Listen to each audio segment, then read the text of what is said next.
Hello, everyone. Welcome back. Another episode of Her Business, Her Voice, Her Conversation. We are yet joining in and introducing to you women who are on that marvelous list that WOMEL put together, 25 powerful women to follow for Women's History Month, and that's March 2021. Today, going to introduce you to a conversation that I had with a fiercely informed Democratic strategist. This lady is able to help all of us understand politics, government, the dynamics of power, and mobilizing communities to stay vigilant, do the long-term work, and celebrate every victory.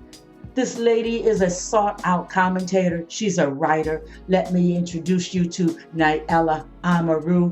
Buckle up. You are going to learn a lot and be totally inspired, yes, even encouraged about the political process in these United States.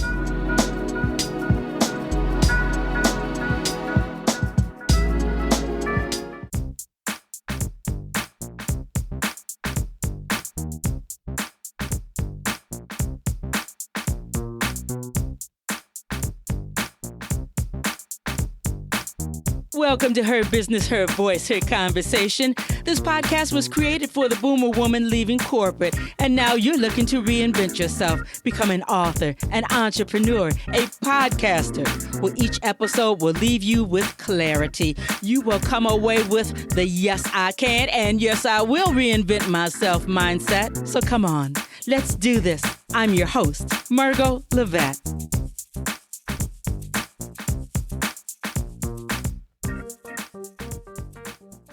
Hello, everyone. Well, I am back, Margot Levette here, back with another conversation. One of the 25 powerful women that Nagalia WOMEL has chosen, and she's just going to celebrate. If I can talk, I am so excited. There is no, I am totally excited about this conversation. So let me get that out of the way so I can settle down and talk. She is celebrating powerful women all of March, the entire month. And when I read about this lady, her contributions to us as the United States of America, what she's done, what she's doing, how she empowers women, and she is a powerhouse herself. Yeah, once you hear this conversation, you're going to be also, because this is one incredible lady. She is an Army veteran, yes, served as a legislative aide to U.S. Congressman John Lewis. That alone is just, historical. She's a Democratic strategist, and I want to introduce to everyone Nyela Amaru. Thank you for being here today. Thank you so much for the invitation, and I'm looking forward to this conversation. I'm glad. We are going to dig right in because you are a Democratic strategist. That means that you have the pulse, the ear, what's going on, and this thing of politics. It's on every news channel every day. But before we really deep dive, I'd like for you to tell us, you've dedicated your adult life to serving this country, protecting us, and helping the rest of us, our voices to be heard. So are you as enthusiastic about this work, being a Democratic strategist, the world of politics? You started 20 years ago. Are you still as enthusiastic about it today as you were, say, even 10 years ago? I love that question. And the short answer is yes. I am just as passionate and hopeful for the world today as I started out, over 20 years ago. The nuanced answer, however, is yes, and also a lot more experienced. When I first started, embarking on grassroots organizing and building community power, a lot of it was really rooted in understanding that dismantling systems of oppression is a long game. And a long game never really, hits home until you've been doing this work for decades and you realize I have been pushing for these advocacy changes. I have been working in law and government and nonprofit, and oftentimes we are still fighting for the very same things that generations before us have been fighting. And, you mentioned, I am, a Congressman John Lewis alumna.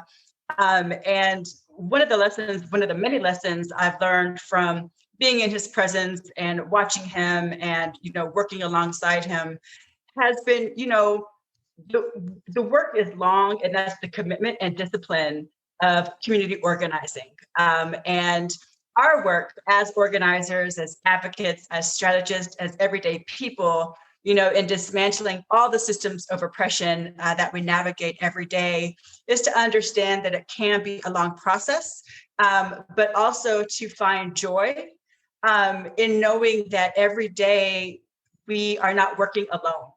We are surrounded by fellow advocates and organizers and strategists and everyday people who are just as in love with this promise of America as I am. And that it is that shared North Star that guides us on oftentimes a very uncomfortable journey towards social justice, towards racial equity. And so, yes, Marco, I am just as passionate and just as hopeful, because my belief in the promise of who we can be remains the same, although I have learned very important lessons along my way. I'm so sure. The people that you've worked with. I like the idea that you say that it's long tail, it's the long game. And sometimes we lose sight of that. I myself, I've said, well, why are we still fighting inequality? I just had a conversation with someone about race reconciliation. Why are we still having these conversations? But it's the long game. And in the end, if you move to a mile, then that's amazing. That's a wonderful thing. And that's a mile that we would not have received and taken had people such as yourself not had the mindset and the work and dig in to do what you do. So thank you for serving our country also. Thank you very much. Thank you. I'm wondering about, you talk about grassroots and working with the nonprofits and the communities. So my next question is, how important are nonprofits to our communities? Are nonprofits really the heartbeat and the blood of our communities when it comes to politics and policies being put into place? Nonprofits are critical to the ecosystem of our communities. And I think through the lens of policy, politics, and power, it's a rather nuanced answer. So many of, folks in our communities benefit from the services, programs, and resources that nonprofits offer. However, through the political lens, nonprofits are very much impacted by the policies that are being passed and by budget decisions determining which nonprofit gets how much money, which types of programs get funded, why or why not. And there's oftentimes a racial gender lens that impacts those decisions that, again, directly impacts the people in our communities, particularly for those of us who belong to Black and Brown communities. So I think, the consequences are when there is a misalignment between government investment and community needs.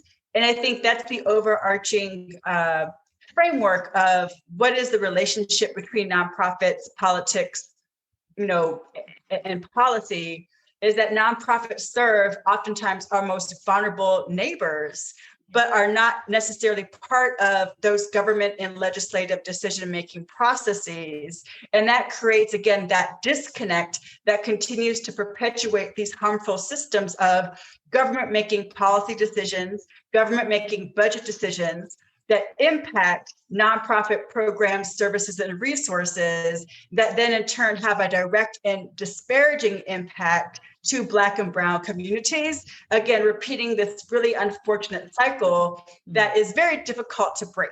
But in terms of also organizing, I think that is the out, right? Of we all operate within all these different types of systems that are harmful. And oftentimes we are active and oftentimes we are, passive, but we are all participants in some way.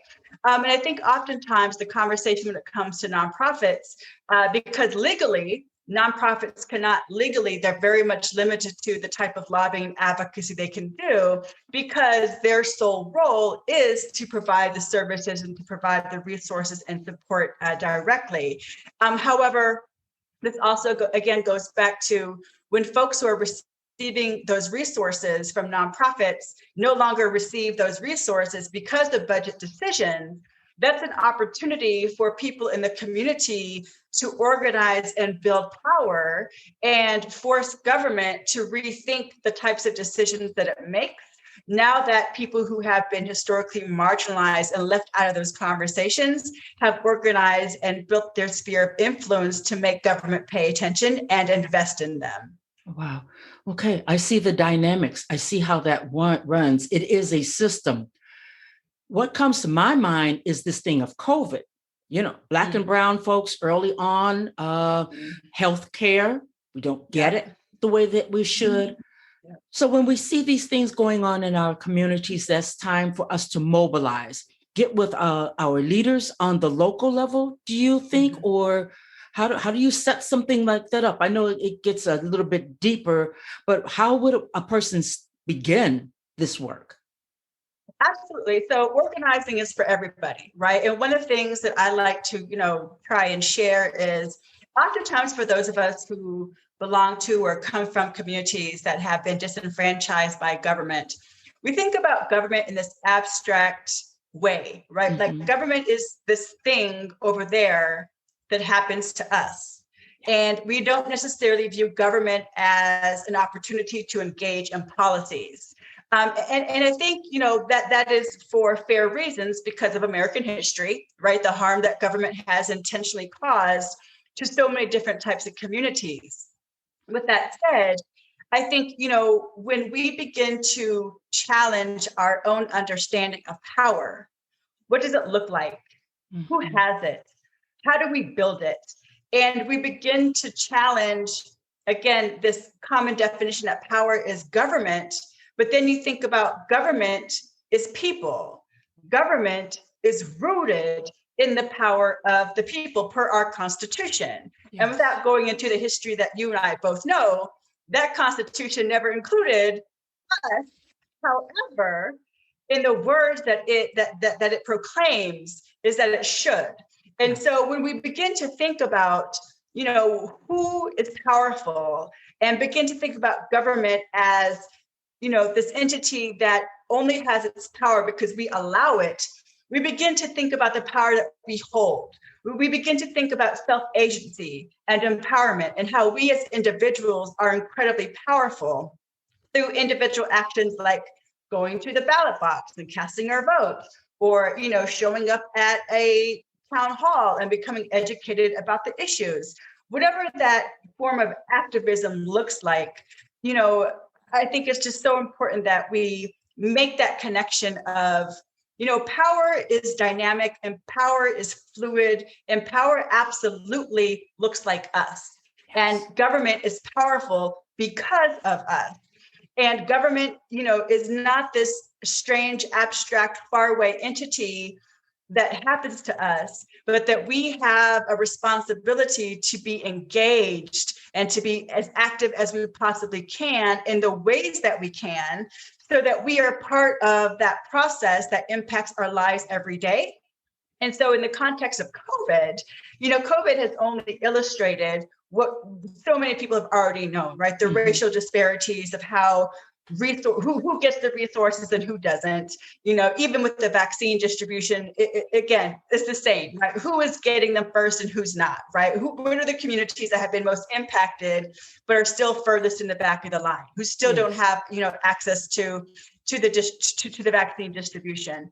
And so again, I think that the exciting part of this journey and thinking about power is recognizing for the first time that we have it and that it's our power and that we have this amazing ability to connect with our neighbors, to connect with our friends, to connect with our families, to connect with strangers in ways that we never would have imagined, but are connected because we're all fighting for that same thing, whatever that issue may be. And to me, that is the cycle of transitioning, thinking about power in a very masculine, traditional way that's very much rooted in white supremacy and patriarchy, to thinking about power is communal, power is collective, power is us working together to achieve the things that we need to get as a community to begin healing and to be building so that we can be, again, that best vision of America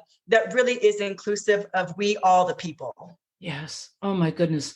We don't have to think about power as the government as happening to us. We need to engage with our government. We have a right to engage with our government. Absolutely. That helped my mindset, because it's kind of like, you fall into us and we, them and us. And who are these people?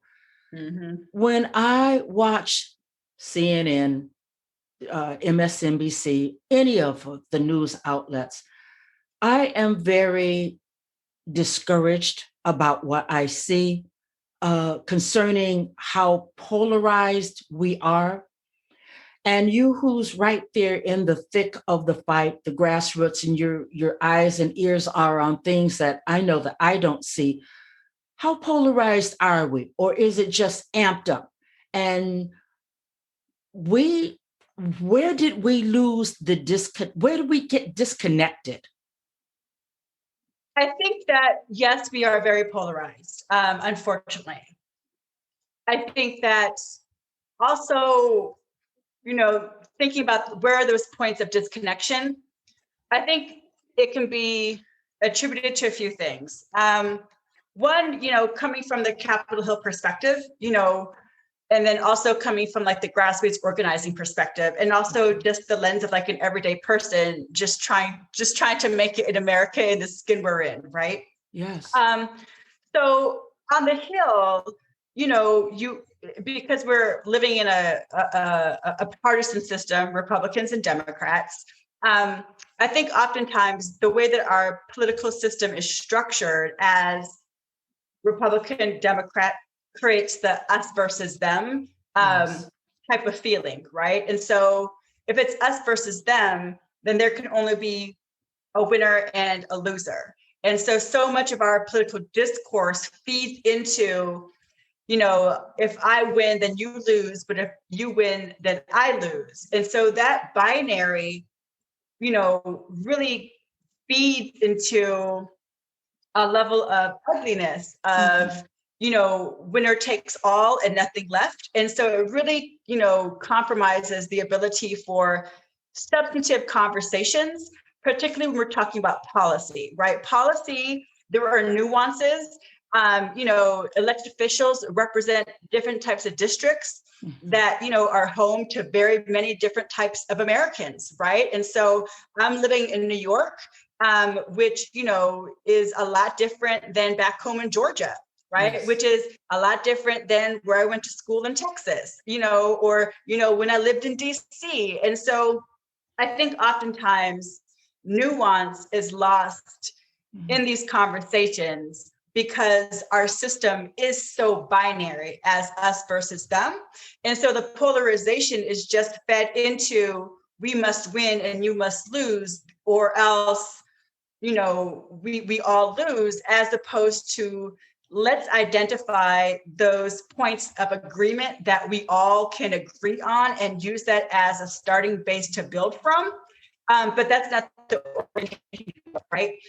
So thinking about that, framework from the community lens about polarization, is oftentimes, the same thing of the binary. Going back to government is this abstract concept to, folks in the community wanting to organize. Again, oftentimes when I was an organizer, I was always organizing against the government, right? But I was never organizing with the government. And I think that's such an important distinction, again, because when we're talking about polarization and government's responsibility to, represent the interests of the people, and our responsibility as constituents or citizens, and, being engaged with the government, it was either or. It was, we're fighting back against government decisions, or government coming to us telling us what it was going to do, but it was never never a collaboration. It was never a partnership. It was always, this is what we're going to do, and then this is good or this is bad, but very seldom an in between, right? Mm-hmm. And so I think that lends again to this polarization of, what happens when we don't see the other side and we're not willing to engage and to work with the other side. And that's not to say, that we're, compromising or sacrificing principles, but really just trying to be intentional about where are those points of agreement that we can build from. So at the very least, we all get a little bit of something, right, in terms of what we're trying to work towards, as opposed to really going to war with each other and then potentially both of us walking away, empty-handed and, harmed in the process of oftentimes that are really ugly political fights. Ugly. And that's the part that seems to be amplified. It's been amplified so long until Democrat, Republican, you just get sick of the whole thing. It seems to be one game, and who's listening to the people? Now, that's just my thought. Absolutely. But thank you for breaking that down, though, because I know that we've always had, everybody wants to get what they want to get, their agenda. Let's push it. Let's make sure we get it. But there seems to be so vicious. It's such a vicious arena these days until it's just alarming. And it makes me as a voter wonder, well, what's really getting done? It's so vicious and and oh my God. Yes. So, you know what, Nayela, I'm wondering about this thing with voter reform. I'm looking at the time. Boy, this time goes by so fast. Voter reform, it's on the news all the time. I was so happy to see what happened in Georgia. To me, that was grassroots at its best. Do you agree?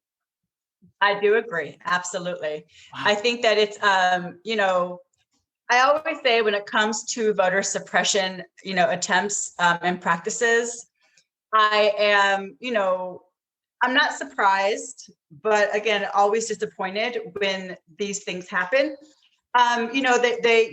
Republican states, and conservative states deep in the South did the same thing, after, 2008 and 2012, when President Obama first won the presidency, tightened up the voting restrictions.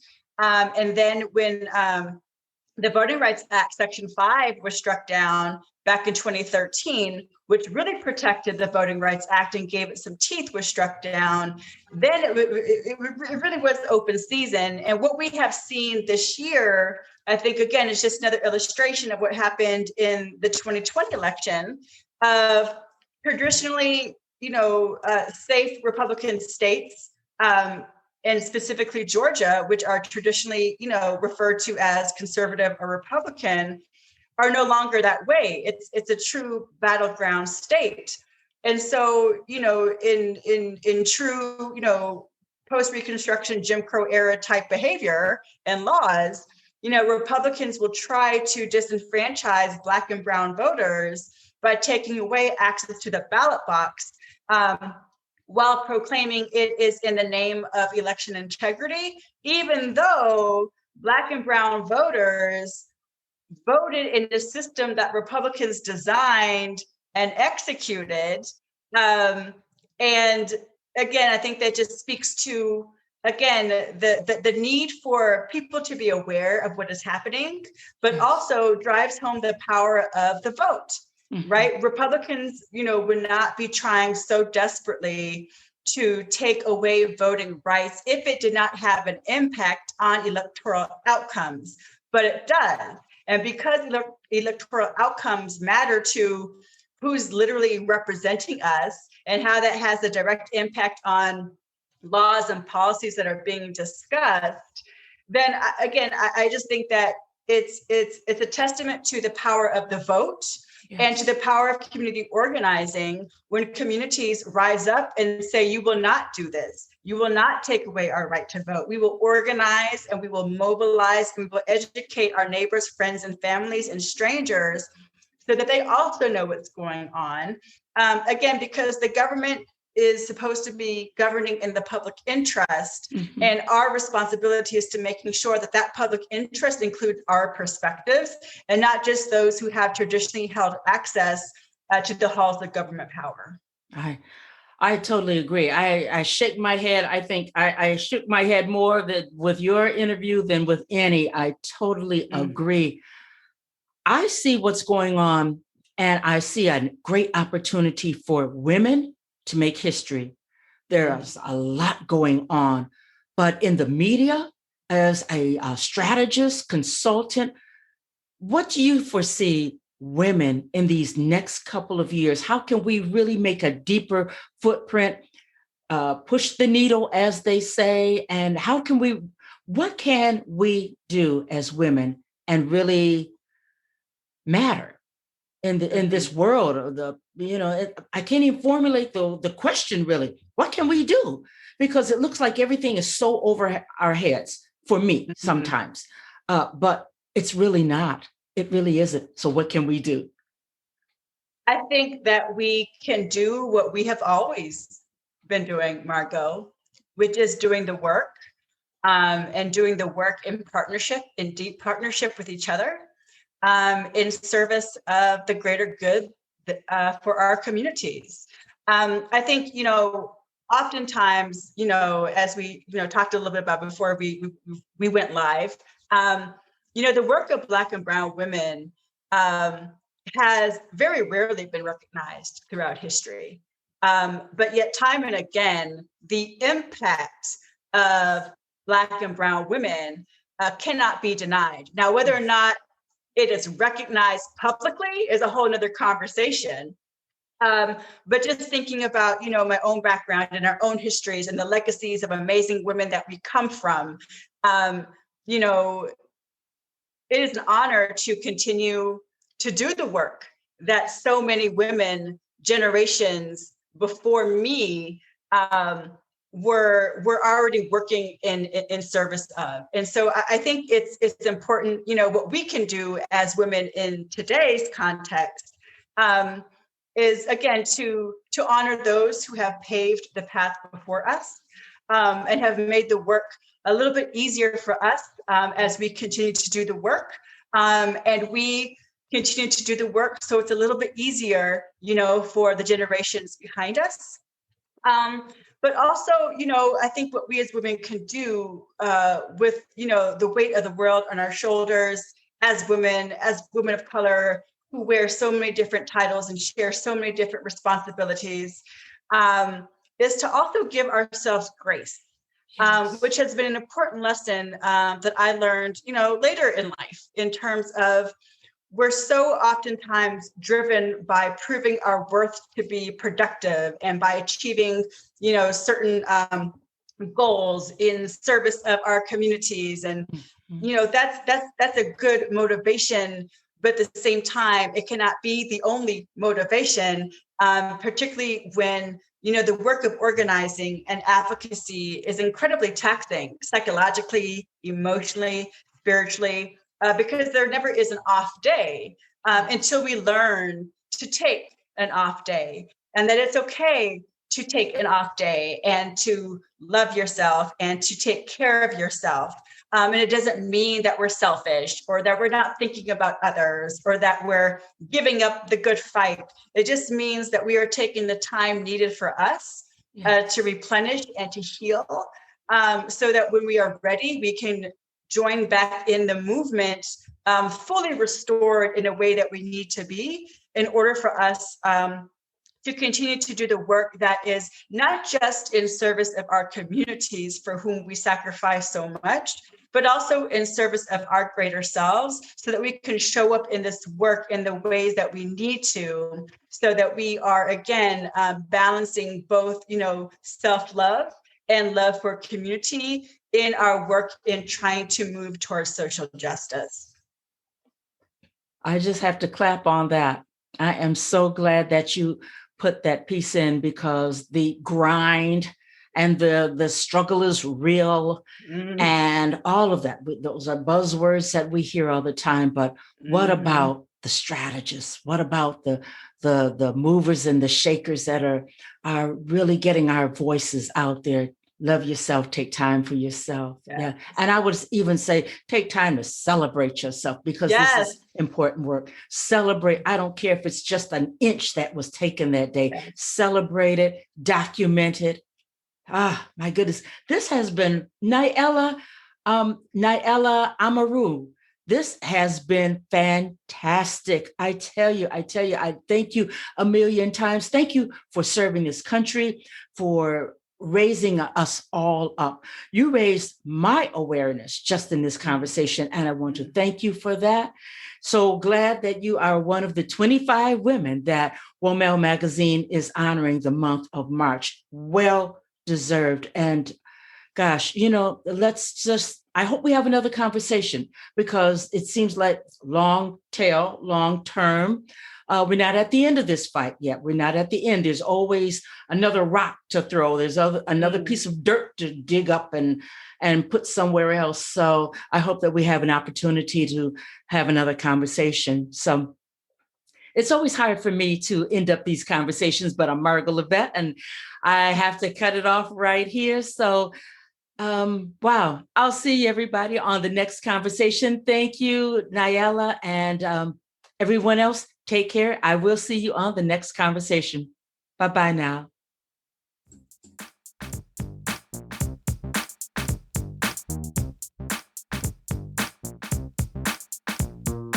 I want to thank you for listening to Her Business, Her Voice, Her Conversation. Couple of things that I want you to do right now. Go to my website, pick up a copy of Her Business, Her Voice, Her Reinvention, how I went from game show hopping to international show host, author, and speaker in 1 year. Number 2, please freely listen to each and every episode. Share them out with your family, friends, the men in your lives. And then number 3, get in contact with me, one of the experts that have been on the show, because I want to make sure that you reinvent yourself. I'll be back next week with a brand new episode here on Her Business, Her Voice, Her Conversation.